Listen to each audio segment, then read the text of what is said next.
good, y'all? It's your boy Jay, back at it again. Today we got innocent cartoons with disturbing origins by Visual Venture. Y'all know what the deal is. Follow me on both Jays here and Jays there. Get tapped on my socials. Without any more yapping, we're just gonna get right into this, man. Let's get right into it. Some of our favorite childhood cartoons have backstories that are totally inappropriate for kids. And in this video, we're gonna uncover them. These are cartoon characters with disturbing backstories. We'll start with letter cases and work our way to the most shocking. So my goal this year, guys, is to increase our uploads without sacrificing quality, but I'm not gonna lie, it's harder than I imagined, but I'm not gonna give up. So something that would help a ton is if you guys could subscribe, and I promise to do my very best. Bro, I ain't gonna lie, I've been on my grind too, bro. Shout out, you know what I'm saying, the Grizzly Grinders and all that. Nigga, I pulled an all-nighter, bro. I got coffee in this bitch. And I don't like coffee. Coffee's disgusting, but I gotta stay up, bro. Because if I fall asleep, nigga, my sleep schedule's going to be fucked. Best to make the best videos I can for you guys. I'm Visual Venture, and you are awesome.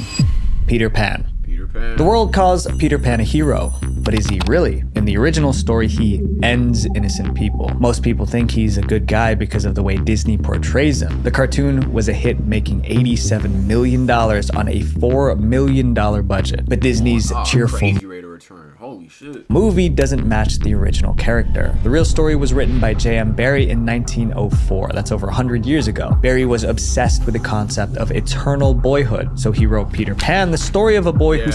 Peter Pan, at least in the origin, that nigga he's an immature piece of shit from what I know.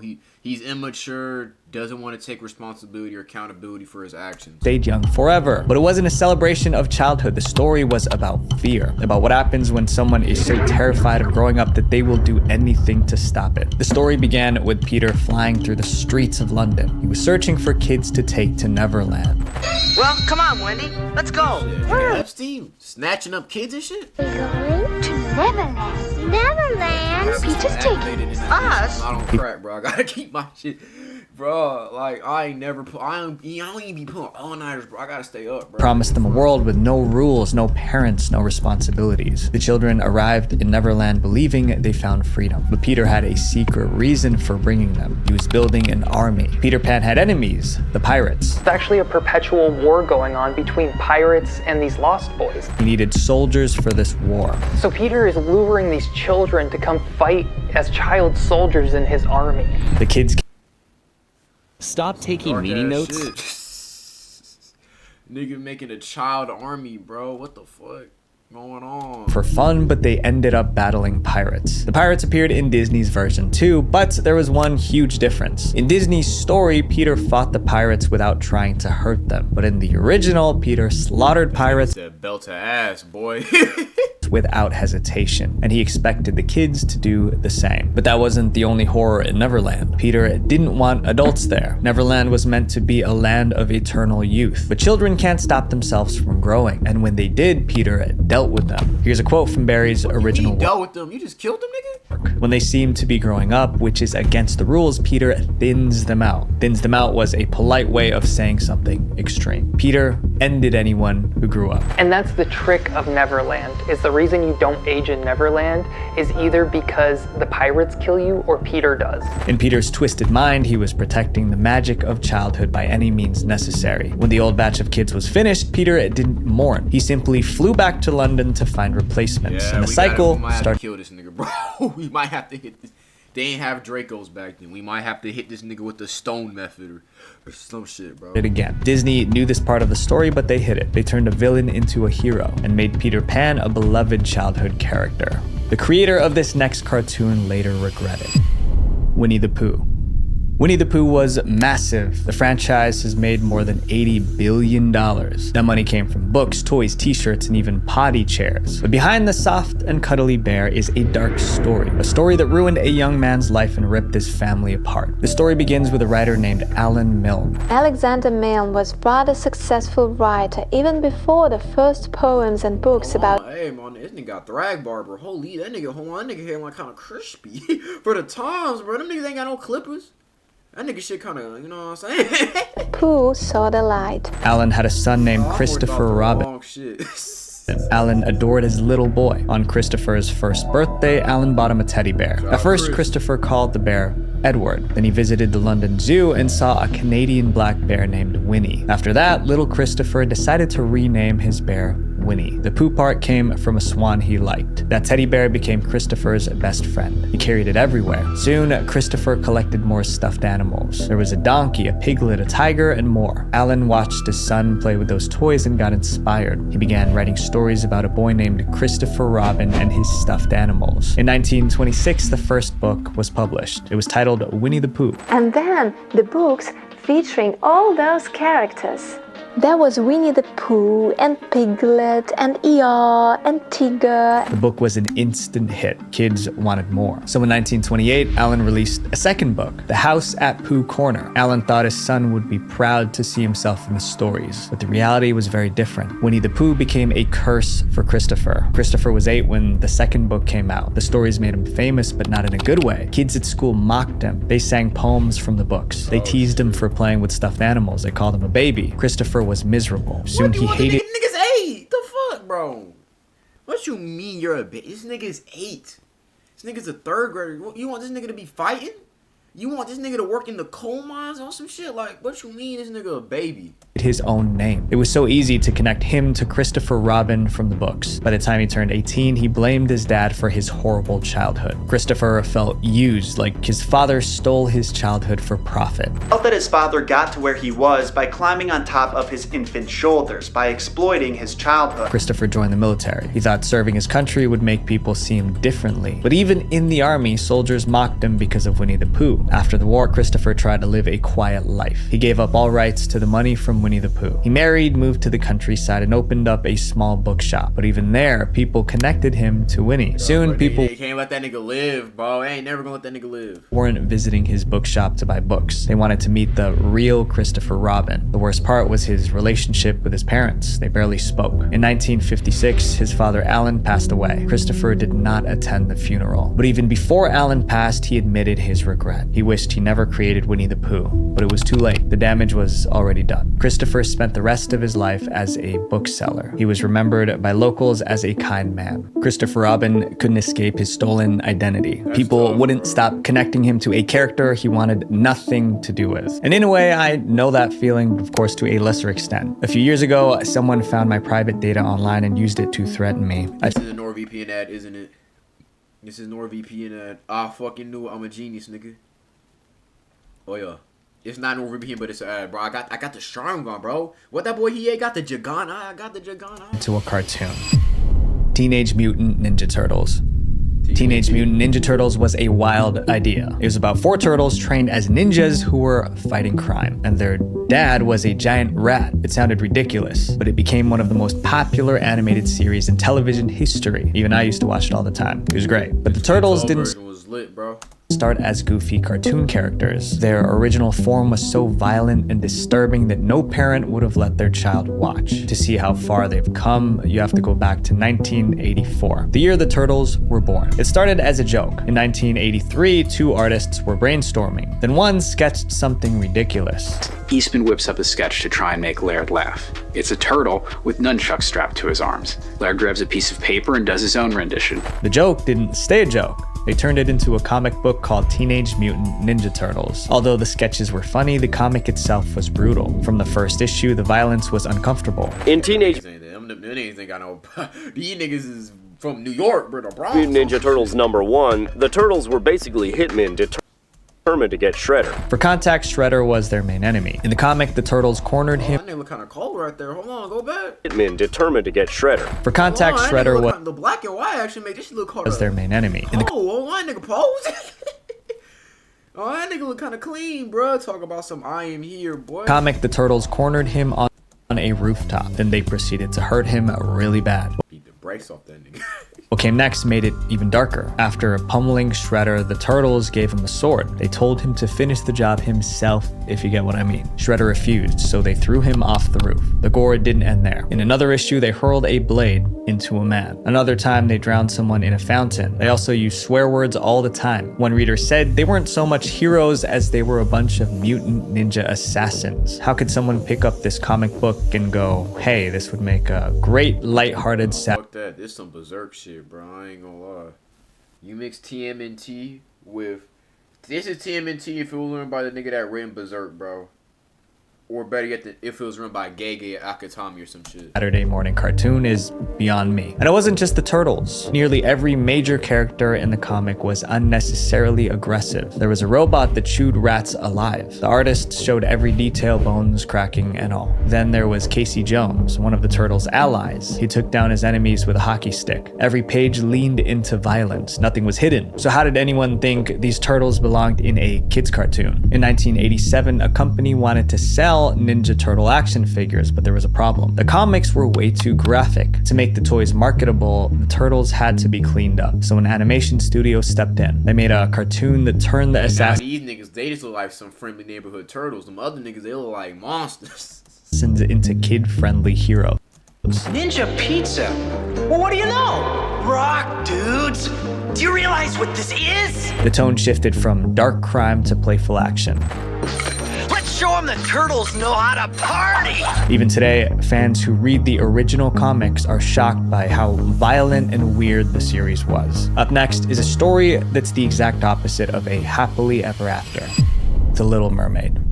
Disney's Little Mermaid can be summarized in one line. True love always wins. The main character, Ariel, got everything she wanted. She became human, married the prince, and enjoyed her life. But the original tale from 1836 was the opposite. The Little Mermaid was... That shit almost 200 damn old ass story, bro. That shit old as a bitch. Nah, bro, this what them old niggas was reading back in the day, boy. What the fuck? Miserable throughout the nigga, what was 1836? I forgot which era that shit in. That was when Britain was still top dog. The United States was expanding westward. All that shit. That is an old ass shit. Story. And in the end, she passed away sad and alone. The original begins just like Disney's. A young mermaid saves a prince from drowning. She falls in love with him, and she wants to leave the sea to live on land with the prince. But the problem is obvious. As a mermaid, she doesn't have legs, which means she can't move on land. I can help you move on land. I'm gonna get that wheelbarrow in that bitch. Get some water. I start saucing up in the ocean. Nigga like me, I hold my breath for 30 minutes. What you talk about? Her only option is to go to the sea witch for help. The witch makes her an offer. At her, saying that she will give her a potion which needs to be drunk that at the... even uglier in the OG. What the fuck? She just like somebody old ass auntie. At her, saying... This bitch, what the fuck? Why her nose so far from her mouth? Nigga, like, what the fuck? What is that? What is that? In that she will give her a potion which needs to be drunk at the shore before sunrise. It will give her legs, but it will come with excruciating pain. The mermaid will become human, but she will lose her voice. She will never sing or speak again. And every step she takes will feel like walking on glass. That's not even the worst part of the deal. I can have that shit. That's not it, bro. Like, it's one thing if I'm a human, but I can't speak, because at least I can just write poems and shit. You know, I'm trying to, you know what I'm saying, sauce up. I'm in that bit. I'm like a Naruto character in that bit, but like, the leg's gonna hurt too. No. Prince doesn't marry you, you will not get your soul. And the morning after he marries another, you will die and become sea foam. In other words, if the prince marries someone else, the mermaid will pass away the very next day. Blinded by love, the mermaid accepts. She drinks the potion. When she wakes up on shore, she has legs, but the pain is real. Every step feels like walking on broken glass. Still, she better learn how to fly. Better learn key control like Vidal did on your shit, because you dumb. She endures it. She has one goal: win the prince's love before it's too late. The mermaid eventually finds the prince. They become friends, but because she has love before it's too late, the mermaid eventually... Why they got this nigga look like Tommy Moto from Kenichi in his bed? They got this nigga looking like... Why they got this nigga look like...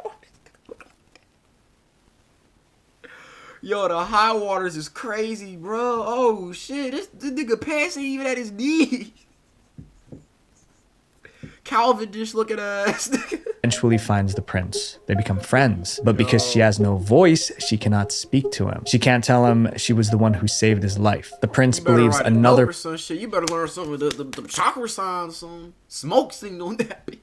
Pigeon carrier, nigga. Princess rescued him. That misunderstanding ruins everything. Soon, the prince announces his engagement to that other princess. For the Little Mermaid, that is her death sentence. The wedding eventually takes place. As the mermaid watches the ceremony, she remembers the witch's warning that she will die if he marries someone else. That night, her sisters rise from the sea with a desperate plan to save her. We're here to save you, cried the eldest sister. They hand her a dagger. If she ends the prince before dawn, the curse will break. She can return to the ocean as a mermaid. In order for her to live, she must end the life of the man she loves. It was either her life or his. She lowered the knife close to his heart, but then stopped. But she can't do it. She throws the dagger into the sea and accepts her fate. As the sun rises the next morning, her body begins to fade away. She thought she could feel her body dissolving into thousands of bubbles of sea foam. Soon, the Little Mermaid would be no more. This was no fairy. Why did nigga write this, bro? Like, what the fuck? What was wrong with niggas back in the day, bro? Nigga just in his crib like, oh yeah, I'm about to really write some. That nigga in that bit like, oh, I'm about to write some fucked up ass shit, yeah. Oh yeah, like, what's wrong with niggas, bro? Why everything gotta be dark and like, bro? Times was hard back then. You want to make things worse, nigga? Like, Fairy tale. It was a story of sacrifice, pain, and sadness. If you grew up in the 2010s, you probably know this next cartoon, The Ice King. Adventure Time was a massive. Real niggas know Adventure Time, bro. Shout out to Adventure Time, Robot and Monster, Regular Show, Amazing Brother Gumball. I never was a Steven Universe fan like that. Let me think. Ball knowledge. OG Benton. Shout out Avatar. Shout out, you know what I'm saying, the goats at Harvey Beak. Shout out SpongeBob and all that, even though them niggas ran that bitch into the ground. Shout out cartoons, bro.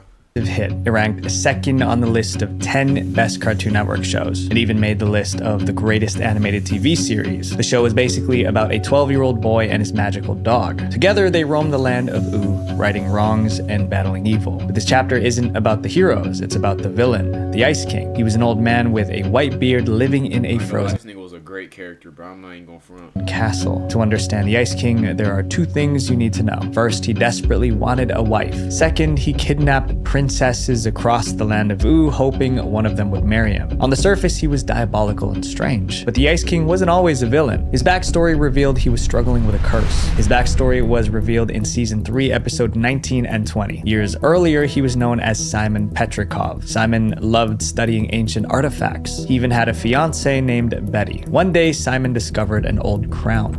After purchasing this crown from an old dock worker in northern Scandinavia, I brought it home and excitedly showed my fiancée Betty. Learn Japanese with real and ugly on some real shit, bro. You know what I'm saying?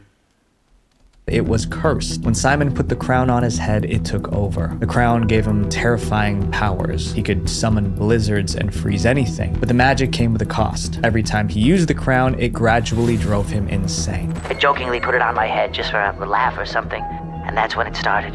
The visions. I fought with them, shouted at them until I realized it wasn't real, it was the crown! He started hearing voices, forgetting things, and losing his personality. I know my mind is changing, but I'm already too far gone to know what to do. Simon knew he was slipping from good to evil, and he couldn't stop it. If I do things that hurt anyone, please forgive me. Betty watched as Simon's mind fell apart. She couldn't take it. In the end, she left him. Without Betty, Simon had nothing left to fight for. The crown consumed him. That's when he fully transformed into the Ice King. This means the Ice King was never really a bad guy. He was a man suffering from the curse of the crown. Just watch over me until I can kidnapping princesses, my boy. Find my way out of this labyrinth in my brain and regain my sanity. If that wasn't tragic enough, his fiancée abandoned him because of his condition. That's incredibly dark for a kid's show. The Ice King might just be one of the sad. I mean, that's why he the GOAT, bro. Kid shows that delve into that type of shit and do it successfully, like Hey Arnold, regular show and Adventure Time are the all-time GOATs. Saddest characters ever written into a children's cartoon. Up next is a character who made the impossible possible. Hercules. Here's something most people don't know. Since 1950, there have been more than 50 films and TV shows about Hercules. He also appeared in tons of video games, including God of War and Assassin's Creed. Hercules also appeared in books, comics, toys, and more. Simply put, Hercules might be the most popular hero in human history. And in 1997, Disney made their own version. Their animated Hercules was a global hit. It made nearly $253 million worldwide. For millions of kids, this was their first introduction to the character. But anyone who watched the cartoon got Greek astrology. The wrong idea about Hercules. Disney's Hercules was funny, noble, and kind. The real Hercules was cursed by the gods, tormented by madness, and haunted by guilt. The original story comes from Greek myths dating back thousands of years. Hercules' problems began before he was even born. His father was Zeus, the king of the gods, but his mother was freaky ass nigga, bro. Freaky ass. Nasty ass nigga, bro. Human. What started the whole mess was that Zeus was already married. His wife Zeus Kelly, nigga. Oh god. Zeus Kelly. If Hera was the queen of the gods. When she found out about the affair, she was furious. But Hera didn't blame her cheating husband. Instead, she focused her rage on the innocent child. Well, he said fuck me for what did I do? What did he do, nigga? I'm a kid. Your husband, bro. What the fuck, bro? Nigga, what the fuck? What did I do? Hercules. To her, Hercules was a living reminder of Zeus's betrayal. That's not my fault, though. I ain't choose to come out the nigga balls. What do you want the nigga to do? I ain't choose to come out this nigga Zeus nutsack. Wow, that's a clip. That's a crazy ass game. I ain't choose to come out this nigga scrotum sack, bro. What the fuck are you talking about? Every day I hate you, nigga. What? Be mad at him. Vowed to destroy him. Her first attempt came when Hercules was still a baby. She sent 2 poisonous serpents to kill the babies.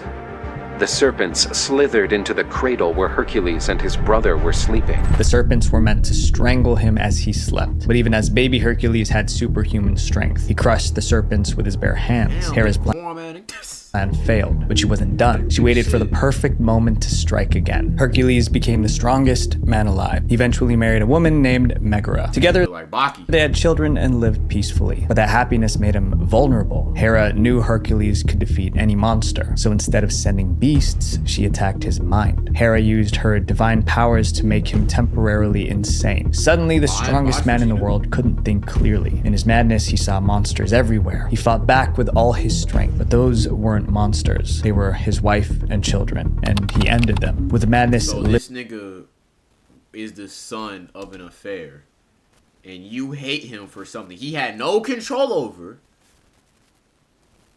and this nigga grows up, has a family, and you use your powers to hate this nigga. Oh, yo. Yo, unnecessary dick eating, 10-yard penalty, first down. Like, come on, bro. Lifted else better to do, money? Hercules realized what he had done. As he realized he had just committed the most unspeakable crime imaginable. The guilt was unbearable. People who once called him a hero now saw him as a villain, but Hercules was given a chance at redemption. The oracle tells Hercules that in order to atone for his sins, he must serve as the slave of King Eurystheus for 10 years. But Eurystheus was now working with Hera. Now that Hercules was broken, they wanted to finish him once and for all. So the king gave Hercules 12 impossible tasks. These would become known as the 12 labors of Hercules. Each labor was designed to destroy him. For his first task, Hercules had to defeat the Nemean lion. Its skin was so tough that no weapon could cut it. But Hercules found another way to win. But Hercules cornered the lion in its dark cave, stunned it with a club, and strangled it with his bare hands. The second task was worse. He had to slay the Hydra. It was a massive serpent with many heads. Cut off one and 2 more grew back. So how did Hercules defeat them? Bro, I'm gonna be in that bit like Song Jin-woo, bro. Nigga, I'm gonna be in that bit shit. I'm gonna be in that bit like so weave, boom! Hit that pose right quick. We're called hunters for a reason. I'm gonna be like, I'm Sung Jin-woo, bro. I'm telling niggas, bro. That shit liar, bro. I slay a dragon, bro. You know what I'm saying? The beast and all that. this creature. Each time he cut a head, he burned the wound shut so it wouldn't grow back. One by one, Hercules completed all 12. But no matter how much he accomplished, the guilt might be him for real. Hercules might actually be that guy. never left him. After the 12 labors, Hercules was worshipped as a hero, but he was still unhappy. Later, he tried to rebuild his life. He remarried, but tragedy found him again. His new wife was tricked into giving him a poison cloak. When Hercules put it on, the fabric burned him. The pain was unbearable and he couldn't take it off. So Hercules did something extreme. He threw himself into the fire. After being completely consumed by flames, Hercules' spirit ascended to heaven. After this apotheosis, Hercules arrived at Olympus, where he was received by his father as a god. Hercules experienced misery. Oh God, tell that. Fuck you, Dad. I went through all this shit because you couldn't keep your dick in your pants. Like, bro. Loss and guilt. Ironically, kids today grow up idolizing Hercules. They have no idea that the original Hercules lived a life that no one would want. This next backstory transformed a creep into Prince Charming. Sleeping Beauty. Almost everyone knows the story. I think I know where this is going. This nigga's an R. Kelly disciple, isn't he? Story of Sleeping Beauty. At least the original is. Princess falls into an enchanted sleep. A prince kisses her, breaks the curse, and they live happily ever after. But Disney didn't create that story. They took it from a 1634 Italian book titled Sun, Moon, and Talia. It wasn't a fairy tale. It was a creepy story no child should ever hear. In the original, the princess wasn't named Aurora. She was called Talia. When Talia was born, her father received a prophecy about her future. Someday, the princess will prick her finger on a spinning wheel and fall into a deep, death-like sleep. Damn, weak ass body, nigga. A splinter got you looking like this? You get some wood in your hand, you pass out for indefinite amount of time? What the fuck? Oh! And that prophecy came true. Talia grew up, pricked her finger, and fell into a never-ending sleep. Her father was devastated. Instead of searching for a cure, he abandoned the castle and left her behind. Years passed. Elf father too! One day, another king stumbled upon the empty castle. Inside, he found Talia. She was unconscious. Yeah, I find that, bro. I ain't gonna lie. I'm gonna get the Minecraft potion. I'm gonna start brewing some shit up, bro. I'm gonna be looking like Walter White, but you know what I'm saying? Feed her the potion, we straight, bro. On some real shit. And helpless, and she was beautiful. Here's where the story takes a turn Disney could never touch. The king. Oh, bro. Ain't she like 12, my nigga? Bro, hold on, dude.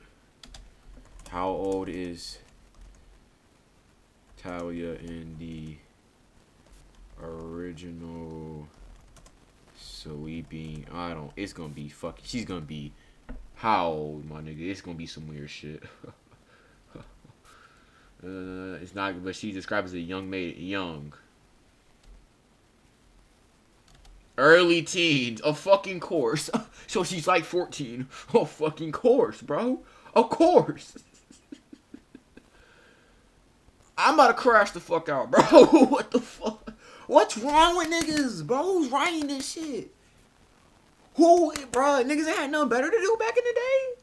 You couldn't play a game of spades. You couldn't go on a walk. You couldn't draw some art, bro. And when I mean art, I'm talking like nature, bro. Not whatever the fuck this shit is, bro. Like, what the fuck, bro? Like, really, my nigga? Why? Who? How do you write? It's like the nigga from Blood Room, the author of Blood Meridian, the author of I Have No Mouth and I Must Scream. Like, them. And the author of this, them niggas is not okay in the head, bro. They not right. Didn't try to wake her with a kiss. He took advantage of her, then he left. Talia became pregnant. Months passed, and she gave birth to nigga, what the fuck? twins while she was still asleep. Lucky for her, some fairies, like the ones in the movie, help her out with the birthing process. The reason she couldn't wake was that a splinter of flax was stuck in her finger. The babies crawled over her. One accidentally sucked on her finger. One of the twins starts sucking on Talia's finger by mistake, and the splinter that was under her fingernail comes right out, and she wakes up. When she opened her eyes, she was now the mother of 2 children she didn't recognize. Soon, the king who violated her returned. He found Talia awake and saw the twins, and he was thrilled. That was the same man who took advantage of her while she was I ain't gonna lie, I had to lynch that nigga, bro. Can I say that?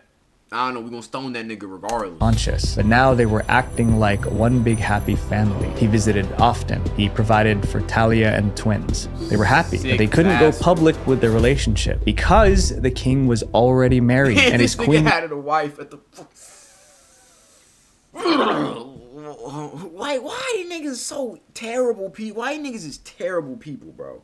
These niggas is terrible. Was no fool. When she discovered the affair, she planned her revenge. She ordered her henchmen to kidnap the twins, cook them, and serve them to the king for dinner. She wanted her husband to unknowingly eat his own. The henchmen couldn't do it. Instead, they hid the twins and served the king lamb instead. But the queen... Yeah, bro. If I'm a henchman, I hear some shit like that, I'm not doing that. It's like, ma'am, what the fuck is wrong with you? You got issues, nigga. What the fuck?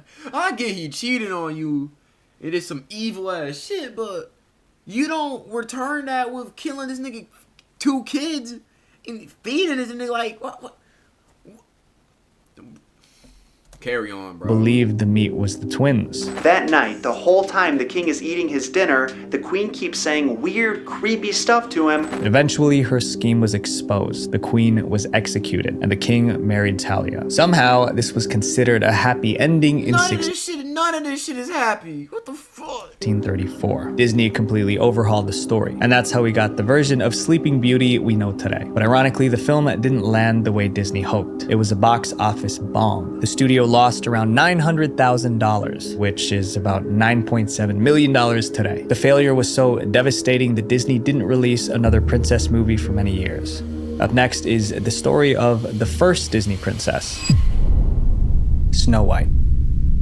In 1937, Snow White was the first full-length animated film in the US. It took over 750 artists more than 3 years to complete, but the hard work paid off. The movie was a huge success. However, it might not have been a hit if Disney followed the original story. The real story of Snow White was violent and grotesque. Disney's version was adapted from the Brothers Grimm. In that story, the queen wasn't just jealous of Snow White, she wanted to eat her. She ordered a huntsman to take Snow White into the woods and end her, but she also gave him one more instruction. She asked him to bring back Snow White's lungs and liver. The huntsman couldn't do it. He let her go. Then he took the organs of an animal to the queen, and the queen actually salted and ate them. Not only did she think Snow White was dead, no slap your mama, no pepper, no onion powder, no marination, just dry lungs and shit. Thought she ate her lungs and liver. The story continued. Snow White found the dwarves in the woods. The queen discovered she was still alive, and she tried to end Snow White over and over again, but each time she failed. Finally, the queen tricked Snow White into eating a poisoned apple, and she passed away. Here's where the prince enters the story, but he wasn't the charming hero Disney showed. The dwarfs placed Snow White in a glass coffin. The prince saw the funeral and fell in love with her lifeless body. He begged the dwarves to let him take her to his castle. The dwarves agreed, while the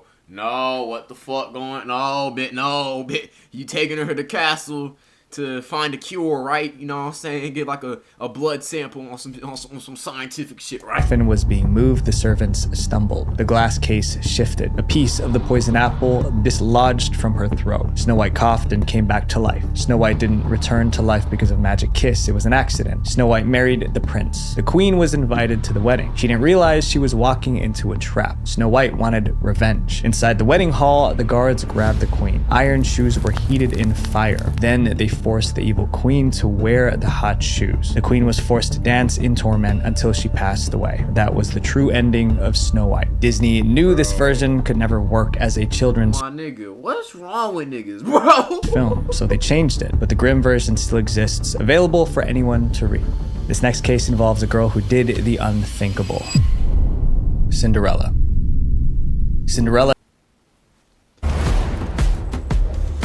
Niggas in the 1800s need to be stopped, bro. What the fuck is wrong with niggas? And it was both from like the same year, bro. Like 1834, bro. What was niggas drinking back in the day, bro? What the fuck? The girl who never got angry. In Disney's version, she lives with her wicked stepmother and stepsisters. They force her to scrub floors and do endless chores. But I just finished. Do them again. And don't forget the garden. Then scrub the terrace, sweep the halls and the stairs. But Cinderella never complains. She's an angel. Then a fairy godmother appears. Cinderella meets a prince, falls in love, and escapes her wicked stepmother. The original Cinderella was nothing like that. She wasn't a patient victim waiting for rescue. She took matters into her own hands, and her first victim was her stepmother. The Cinderella story told in 1634 was very different. Damn, old ass story, nigga. This shit 300 years old. Almost 400 years old. Damn. Y'all old ass niggas. Yo, old ass story, bro. And in that version, her name wasn't Cinderella. It was actually Zezola. She lived with her father and stepmother who treated her like dirt, and she burned with anger. But no fairy godmother appeared. Instead, a woman named Carmesina poisoned Zezola's mind. Carmesina told her she could escape her misery by ending her stepmother. Once the woman was gone, Carmesina promised to marry Zezola's father. That would make her the new stepmom. Then they could be a happy family. Zezola agreed. She was still a child, but she was willing to take a life. She asked her stepmother to help her find a dress in a heavy wooden chest. When her stepmother bent inside, Zezola slammed the lid on her. It looked like an accident. Zezola's father never suspected her. After the funeral, she moved to the next step of the plan. Zezola pushed her father to marry Carmesina. He agreed. For a brief moment, Zezola believed her life would be beautiful. Instead, it got worse. At first, Carmesina kept her promise. She was kind to Zezola, but once she was secure in her new marriage, she revealed her true nature. She was meaner than the first stepmother. Carmesina moved 6 daughters of her own. Stepmother just like, hey, wash them dishes, fuck nigga. Wash the dishes, sweet. Do your shit and I'll leave the fuck alone. This stepmother is eviler. Like, how the fuck? Into the house. Suddenly, Zezola, or Cinderella, had 6 new stepsisters tormenting her daily. Zezola worked like a servant from sunrise to sunset. She unfortunately ended her stepmother hoping for a better life, but it was all for nothing. The story continued. There were supernatural events and all sort of weird situations, but the main parts were still there. Zezola attended a royal banquet. She left behind her glass slipper. The prince searched the kingdom for the girl whose foot fit the shoe. In the end, he found Zezola. It was a happy ending, but the road to it was paved with misery. One thing is certain, the real Cinderella is not a story of patience and kindness. It's about anger, revenge, and betrayal. 300 years later, Disney erased the disturbing parts. Zezola became Cinderella. Instead of a girl who ended her stepmother, she became the girl who never fought back. Today, almost no one remembers Zezola, the dangerous Cinderella. These characters looked like heroes on screen, but behind them were stories of pain and suffering. And the people you meet every day are no different. They all have a past, a story. So my friends, be kind to the people around you because you never know what backstory they're carrying. Yay, W.S. about my boy, man. You know, shout out my nigga Visual Venture, you know what I'm saying? We ventured down a crazy path. This is a long reaction, cause these niggas is fucking wild. Yo, child, this was a good video, man. I had fun watching this, but with that being said, it's your boy Jay. Stay healthy, stay wealthy, and stay blessed. And I'm out.